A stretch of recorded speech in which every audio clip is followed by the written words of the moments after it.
Okay, so up until this point, we have been talking about solving and graphing inequalities. And in this particular video, we're going to be talking about compound inequalities. And in particular, we're going to be talking about a certain type of compound inequality, and that is a disjunction. Okay? Now, when dealing with compound inequalities, there are two types. You can have and, or you could have or. Okay? So if you have and, this is going to be a conjunction. If you have or, this is going to be a disjunction. Okay, so what is a compound inequality? So a compound inequality is simply going to be two inequalities separated by the word or the word and. Okay, so looking at our two inequalities here, we can see that it's being separated by or. So this is called a disjunction. Okay, so again, just to recap, when dealing with compound inequalities, it's either going to be separated by or, which is a disjunction, or and, a conjunction. So again, today we're only going to be dealing with disjunctions. Okay, in the next video we'll be talking about conjunctions. Alright, so what we need to do in order to solve this is first we need to solve our inequalities, right? So nothing's changing here, right? But we're going to solve these one at a time. So let's erase this, and let's go ahead and solve this one. So in order to do that, we're going to minus 2 on both sides. Okay, doing that we get x is greater than or equal to 1. All right, so there's our first one. Now we want to go ahead and include our separator here, so it could be this, or, right, let's go ahead and solve this. We're going to minus 2 on both sides, right? So this cancels, we get negative 2x greater than or equal to 4, right? And then we need to divide by negative 2. So remember your rules, if you divide or multiply by a negative number, you need to flip the inequality. So this inequality needs to flip. Alright, so I'm going to write it right here, our final answer. We get x, flip the inequality, less than or equal to, and we get negative 2. Okay? So here is our compound inequality, right? It says x has to be greater than or equal to 1, or x has to be less than or equal to negative 2. So let's go ahead and graph this. So when graphing, you're going to put them both on the same number line. So again, when graphing compound inequalities, you put them on the same number line. Right, so we're going to have here negative 2, and we'll have 1. So on 1, we're going to have a closed circle.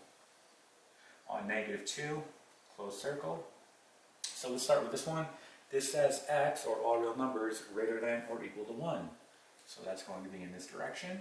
Again, you can use your pointer here. It's telling you to go to the right.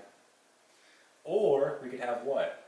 X, or all real numbers, less than or equal to negative 2. And that's going to be in this direction. Okay?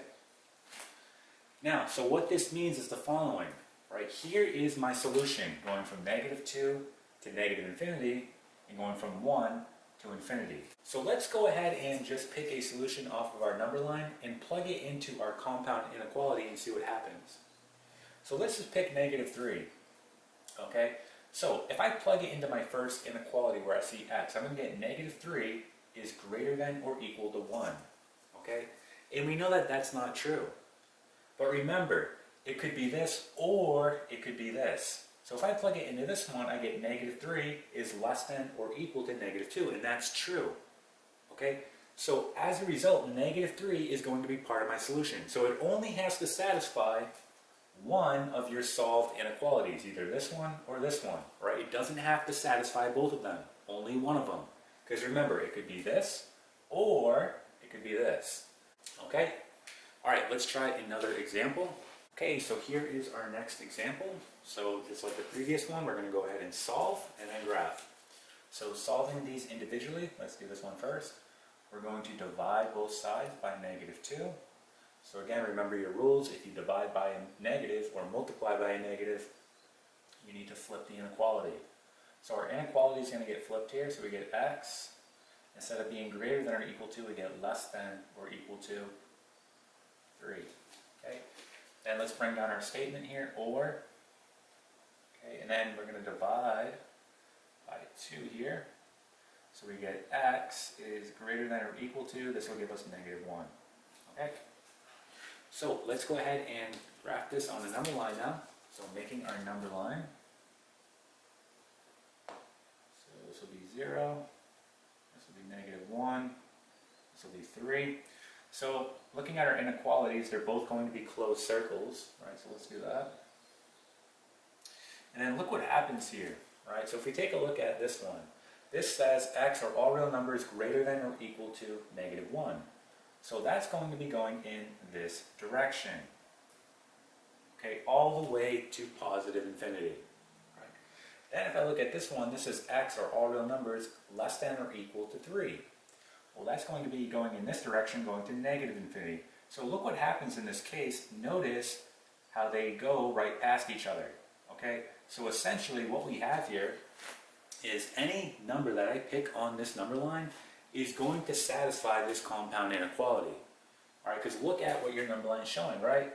It's showing that I have a solution of all real numbers here. All right? So in this particular case, notice how they shade past one another. All right? So that is compound inequalities, and in particular, disjunctions. Okay? So that's how you solve and graph compound inequalities dealing with disjunctions.